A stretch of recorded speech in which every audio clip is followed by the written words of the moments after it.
1920 আর এটা 2025, একেবারে নিট অঙ্ক করে 105 বছর চলছে তবলিগের বয়স দিল্লি মার্কাজে। আমাদের হিন্দু ভাইদের পুরী জগন্নাথ দেবের মন্দিরে লেখা আছে দান বাক্স। অমৃতসরের জৈন ভাইদের অমৃতসরের স্বর্ণ মন্দিরের পাশে লেখা আছে এটা দান বাক্স।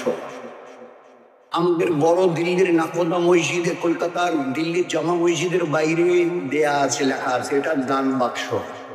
দিল্লি মার্কাজে যারা গেছেন 50, 60, 70, 80 বছর ধরে, আপনাদের দোয়ায় তো কত হবে, 65, 60 বছর ধরে যাচ্ছি দিল্লি মার্কাজ।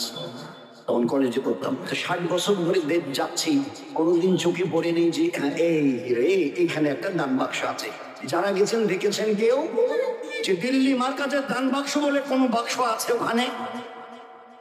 105 বছর ধরে প্রতিদিন 2, 4, 5, 8, 10 হাজার লোককে খাওয়ানো হচ্ছে প্রতিদিন 2-3 বেলা। কেউ বুক ঠুকে বলতে পারবে আমি এই দিল্লি মার্কাজে এ পর্যন্ত 50 বার গেছি, খাওয়ার জন্য আমি 20 টাকা দিয়েছি।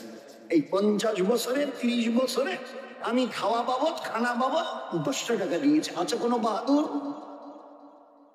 রোজ ফজরের পরে 2.5 ঘন্টা বয়ান হয় দিল্লি মার্কাজে। হযরত মাওলানা ইব্রাহিম সাহেব দামাত বারকাতুহুম বেঁচে আছেন, উনি প্রায় বলতেন, ও আমার সাথীরা, সারা দুনিয়ার 750 কোটি লোককে বলে, এখন 800 কোটি হয়েছে, 750 কোটি লোককে বলো এরা আল্লাহর দ্বীনের দাওয়াতের মেহনত করুক আর দিল্লি মার্কাজের লস্কর খানায় বসে খানা খাক।